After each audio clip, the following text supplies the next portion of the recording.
दोस्तों आप देख रहे हैं धांसू न्यूज। सिर्फ 5 मिनट में 25 महत्वपूर्ण ताजा खबरों की बौछार।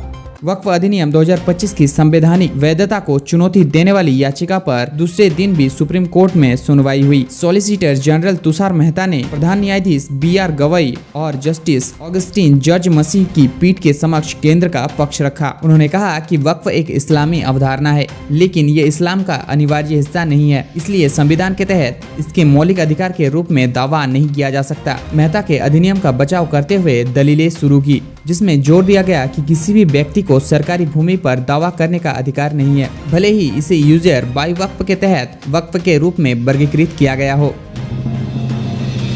CBSE ने कक्षा 10वीं और 12वीं के लिए रीचेकिंग का कार्यक्रम घोषित किया है। 12वीं कक्षा के छात्र छात्राओं को 27 मई तक आवेदन का अवसर दिया गया है, जिसके लिए 700 रुपए प्रति विषय शुल्क देना होगा। वहीं 10वीं कक्षा के परीक्षार्थियों को 27 मई से 2 जून तक मौका मिलेगा। फीस 500 रुपए निर्धारित की गई है। अगर किसी छात्र एवं छात्रा को लगता है कि उसका मूल्यांकन सही से नहीं हुआ है या उसका प्राप्तांक सही नहीं है, तो CBSE की आधिकारिक वेबसाइट पर ऑनलाइन आवेदन कर सकता है और अपनी उत्तर पुस्तिका का रीचेकिंग करा सकता है। प्रदेश भाजपा अध्यक्ष व नेता प्रतिपक्ष बाबूलाल मरांडी ने शराब घोटाले को लेकर राज्य सरकार पर निशाना साधा है। प्रदेश भाजपा कार्यालय में पत्रकारों से बातचीत करते हुए श्री मरांडी ने कहा, शराब घोटाले की परत जिस प्रकार से रोज खुल रही है, उसमें यह स्पष्ट हो रहा है कि झारखंड में दिल्ली से भी बड़ा शराब घोटाला हुआ है। उन्होंने कहा है कि जिस प्रकार मुख्यमंत्री हेमंत सोरेन उनके द्वारा पत्र लिखकर आग्रह किए जाने के बावजूद कार्रवाई से बचते रहे, उससे यह स्पष्ट हो रहा है कि यह घोटाला नहीं बल्कि सुनियोजित तरीके से कराया गया है। मरांडी ने यह भी कहा है कि इसमें मुख्यमंत्री स्वयं शामिल है। यह मामला 2 राज्यों से जुड़ा है, इसलिए इसकी CBI जांच होनी चाहिए। JEE एडवांस का क्वेश्चन पेपर जारी कर दिया है। वही प्रोविजनल आंसर की 26 मई को जारी होगी। हालांकि अभ्यर्थी 26 मई से 27 मई तक आपत्ति दर्ज करा सकेंगे।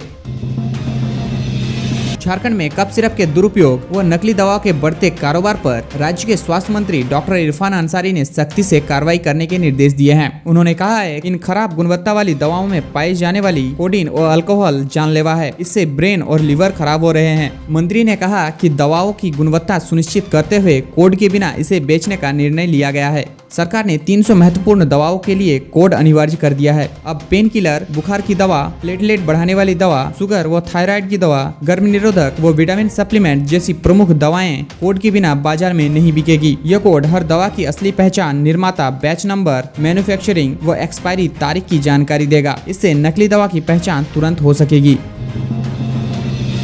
उपायुक्त मंजुनाथ भजंत्री की अध्यक्षता में उज्ज्वला समिति की बैठक हुई। इसमें उज्ज्वला योजना के तहत जिला में दिए गए कनेक्शन की समीक्षा की गई। जिन उपभोक्ताओं ने गैस सिलेंडर रिफिल नहीं कराया है, उनकी सूची समिति के समक्ष पेश की गई। इसके बाद समिति द्वारा ऐसे लाभार्थियों की पहचान कर KYC कराने का निर्णय लिया गया। वही उपभोक्ताओं को लंबित सब्सिडी का भुगतान करने का निर्देश भी दिया गया। केरल में 27 मई तक मानसून के प्रवेश करने की उम्मीद। केरल से झारखंड पहुंचने में लगभग 10 से 12 दिन लगेंगे। इस बार झारखंड में भी समय से पहले और अच्छी बारिश की उम्मीद है।